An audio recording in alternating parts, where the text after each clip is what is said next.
either believe that life is finished, is fixed, is hard, is all readied.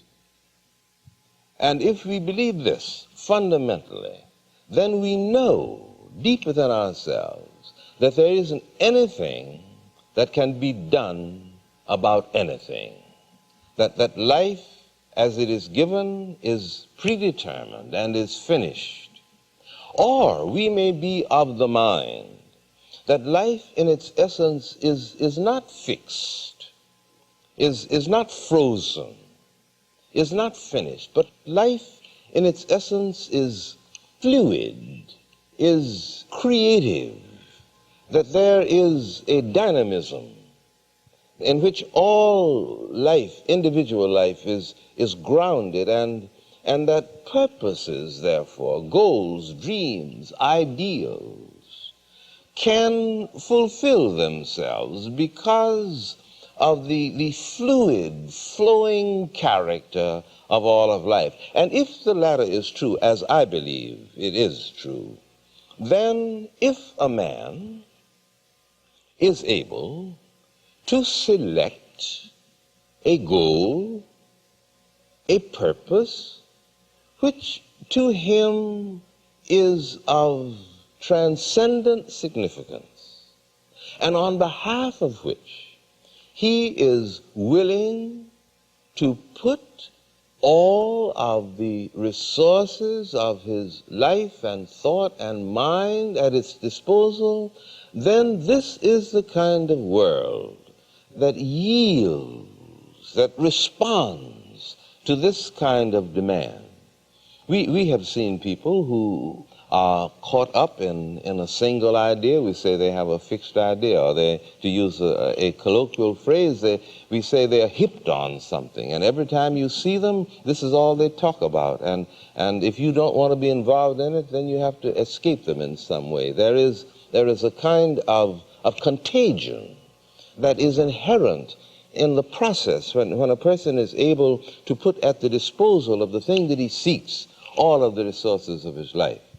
Now, when he does this, then it means two things. One, that he is one thing. He becomes one thing.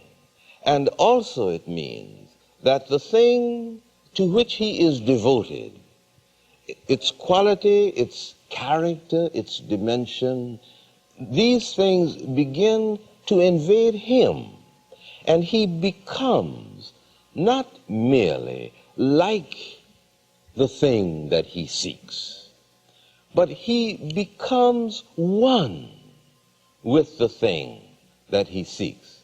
This is the kind of world in which that for which a man is willing and able to yield the nerve center of his consent and to put at the disposal of that single end all of the resources of his mind and life and spirit. This is the kind of world that honors that. And it is wonderful, you see, because a man may not be talented. He may not be a great man in other people's eyes. He may be just a simple, humble human being, but at the place where he functions, with all of his simplicity, with all of his limitations, if he is able at that spot to say yes with all of himself to the thing which to him is more important than whether he lives or dies, whether he succeeds or fails, if he is able to say yes, then the resources of life begin to move towards him. It is this that the Master saw. He says that life is automatic, that if the conditions for growth and for development are met, then growth and development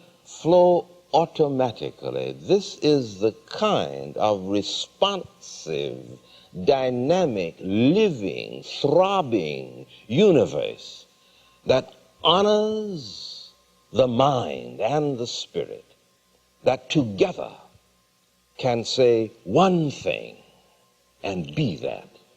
What is it that you want, really? If this can be clear to you, then all of the resources of life, and in my thought, even God himself, honors that which is for you worthy of the complete and utter nerve center of your consent.